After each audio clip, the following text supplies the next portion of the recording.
It's called a DandyCam, and it's a single lens reflex, and it's an instant picture camera, and it was made by Butchers in 1911. So let me give you a quick look round it. Now, the first thing you notice is that the lens is in a very strange position up here in the top left-hand corner.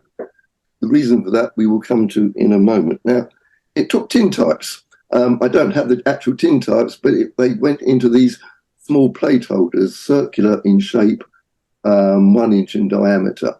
So you put your tintypes in there and then you loaded them into the camera. And you did that by, first of all, dropping down this little door on the side and removing this blooming great spring here.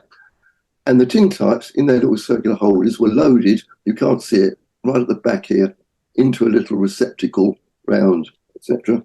And then you put the spring back in place to hold them there. Okay, so they're all in place, being held very securely by that spring. Then you shut the back and you turn your attention to this small lever here, which you pull out like that, and then you push in again like that. And the action of doing that takes the tintype and pushes the first one into position behind the lens. So we now know why the lens is right up here in this corner. So the tintype is now right at the back of the camera. So we're now ready to take our picture. So we turn to the top of the camera. We're looking at it here right from the top. There's the lens. And this is the viewfinder, which you'll see has a red filter over it, or maybe it's red glass. I don't know which. The point is it's red because it's letting light into the body, and a normal ground glass screen would let in white light, would fog the tintypes. Since they're insensitive to red light, that is red. So you point that at your subject and it appears on this screen here. The reason it appears is because behind here there's an angled mirror. So the light comes in through the lens, hits the mirror, and is reflected up to the viewfinder. So it is a true single lens reflex. Okay, so you've got your tintype loaded, you've framed it up where you want to take a picture of, and we now need to take the picture. So we turn to the other side of the camera where we find this small knob. You turn that anti-clockwise and it has the effect of raising the mirror. So the lens is here, remember, and it was taking light in there and up to the viewfinder. As you turn that, it raises the mirror, which allows the light to come through to the tintype. You let go of it and the mirror goes down again. So it's also the shutter. Turn it and drop it. That's your shutter. So we now turn our attention once again to this small lever at the back here, which you pull out. Now, as you pull it out, that has disengaged the tintype, which was here, and it's dropped down into a little compartment back here. You push that in again, and it's engaged with the next tintype and pushed it into position, ready for the next picture. You now wait 5 minutes.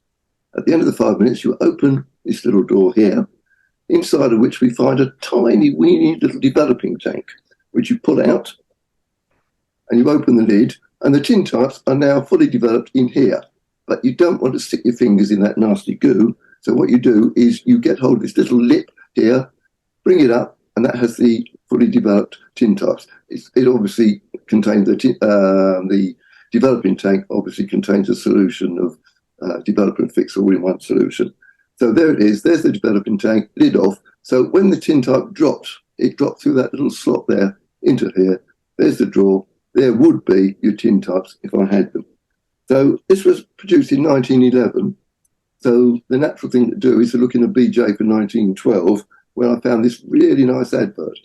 So it was advertised in the BJ in 1912, never before and never again afterwards. So I shouldn't think it lasted very long. But here we have all the instructions of how to use.